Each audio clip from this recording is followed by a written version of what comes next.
équipements de l'habitat. Cette puce va pouvoir s'intégrer bien sûr dans les équipements qui, comme je vous le disais, sont des gros consommateurs d'énergie dans un premier temps, donc les chauffe-eau, les chaudières, les thermostats qui bien sûr réguleront ces chaudières. On peut utiliser la puce Wateco pour les relier et les rendre communicants.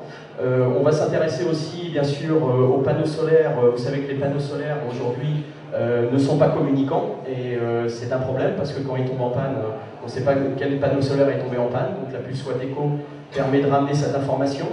On va s'intéresser aux smart meters, c'est-à-dire aux fameux compteurs intelligents qui vont arriver dans l'habitat et qui vont être le moyen de venir prendre des informations et de réguler votre habitat au niveau consommation énergétique. Donc nous sommes complémentaires à une technologie qui s'appelle Zigbee dans ce domaine.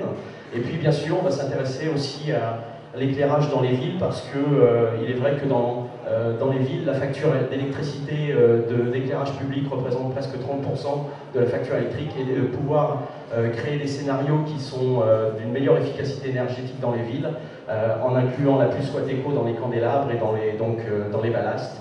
C'est aujourd'hui des choses qui sont en train d'être faites par Osram par exemple avec notre technologie.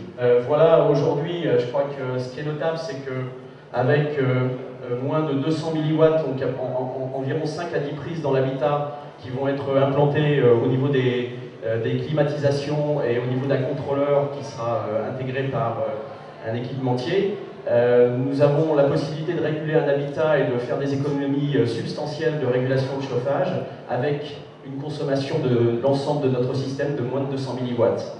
Donc on contrôle des équipements de plusieurs centaines de watts avec une technologie qui, elle, ne consomme absolument rien, puisqu'on est au-dessous de 200 milliwatts pour faire un système complet de régulation de chauffage. Un autre applicatif avec une box ADSL, l'intégration de Wateco dans la box ADSL ou dans une prise extérieure à la box ADSL permet de venir bridger différents équipements de la maison, que ce soit au niveau de la cuisine où on peut venir bien sûr aller surveiller un certain nombre d'équipements qui aujourd'hui ne sont pas surveillés mais qui pourraient l'être demain avec des frigos intelligents. On y arrive, hein.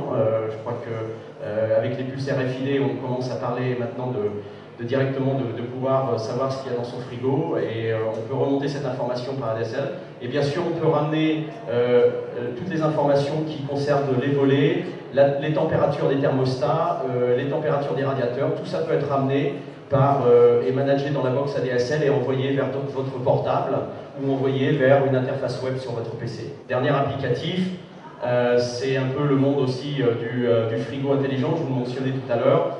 On peut effectivement venir se bridger sur des technologies existantes genre Connex et Echelon qui sont peut-être déjà dans les équipements de l'habitat. Et on peut, grâce à Wateco, ramener tout ça vers une borne Wi-Fi qui peut vous transmettre l'ensemble de ces informations qui concernent l'ensemble de votre habitat, voire les applications de sécurité bien sûr, sur une interface web ou votre portable. Voilà en quelques mots la technologie, elle est intégrable maintenant, le chip est disponible sous forme d'un module et nous allons l'intégrer sur une petite puce dans les 12 mois qui viennent. Est-ce que vous pouvez nous dire quelques mots sur votre société, parce que vous avez été très bref sur la société, son développement, son chiffre d'affaires? Oui, alors Wateco, la technologie que vous voyez, Wateco l'a mis au point en 2005. On a commencé les premiers développements de ce module de communication en 2005. On l'a mis au point, ça a duré presque 2 ans de développement parce que un réseau électrique, vous le savez, est pollué, donc il fallait vraiment qu'on arrive à même faire de la transmission fiable sur toutes les prises électriques de l'habitat, même dans un environnement très bruité. Donc ça a mis un petit peu de temps et on a commencé à commercialiser notre technologie à partir de septembre 2008. On est aujourd'hui, on est dans les premiers décollages avec notamment un Américain très fameux dans le domaine des réseaux et qui croit très fort au monde de l'IP. Nous aussi d'ailleurs, donc la puce Wateco va permettre d'adresser et de donner une adresse IP à tous les équipements de la maison. Je crois que c'est vraiment, on va vers la standardisation et on ne va pas faire les mêmes erreurs que la domotique. Donc la société fera un petit peu plus d'1 million d'euros de chiffre d'affaires cette année et notre grand décollage sur le Smart Grid est prévu en 2010. Première question. J'ai 2 questions. Votre produit est-il compatible avec l'ensemble des produits des Schneider, Legrand et autres acteurs du secteur.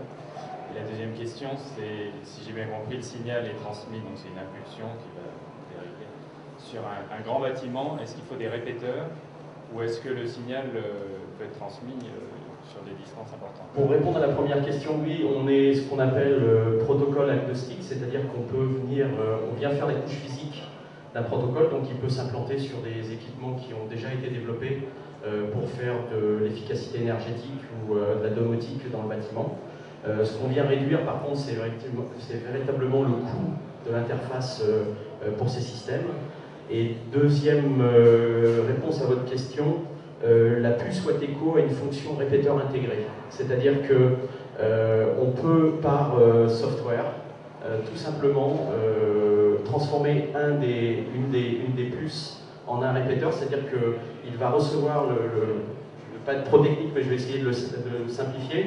La puce va recevoir les pulses de l'émetteur et va se mettre en régénération automatique sur le réseau électrique. Donc on peut réinjecter et donc parcourir des grandes distances. C'est pour ça que l'application Street Lighting est une application assez importante pour nous et sur laquelle on a un véritable avantage, c'est qu'on peut couvrir quelques kilomètres justement grâce à cette technologie. Comment est-ce qu'on attaque le marché? Parce que depuis plusieurs années, il y a plusieurs je dirais, technologies un peu standards. On a vu par exemple HomePlug essayer de se développer sur des transmissions CPL à beaucoup plus fort débit que ce que vous proposez. Comment est-ce que vous faites pour que les grands fabricants de matériel électroménager retiennent votre technologie plutôt qu'une autre? Vous avez un petit peu, en vérité, dans votre question, répondu à votre question, c'est-à-dire qu'il faut des standards. Aujourd'hui, ce qui se passe, c'est que dans le domaine du smart grid, les Américains qui ont d'autres problèmes que les nôtres, hein, comme vous le savez, le smart grid est très dynamique aux États-Unis avec notamment le stimulus package du président Obama, ont décidé de pousser un comité qui s'appelle HomePlug SE, Smart Energy. On en fait partie. C'est l'association Zigbee, donc la radio, et l'association HomePlug, donc le CPL, qui se sont regroupés et qui sont en train de définir un nouveau standard.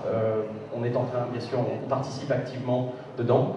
Et c'est à la demande des fournisseurs d'énergie américains. C'est-à-dire que les fournisseurs d'énergie américains ont déjà déclenché une vaste campagne de déploiement de compteurs intelligents basés sur du Zigbee. Malheureusement et heureusement pour nous, le Zigbee ne peut pas répondre à toute la collecte d'informations dans l'habitat, dans toutes les pièces. Donc ils ont dit on ne peut pas couvrir une maison qu'avec du Zigbee, il va falloir couvrir une maison avec du Zigbee plus du CPL. Mais il nous faut une technologie très bas coût. On s'est positionné avec bien sûr notre module et bien sûr on est très très bien positionné pour arriver à un standard mondial sur le Smart Energy Programme.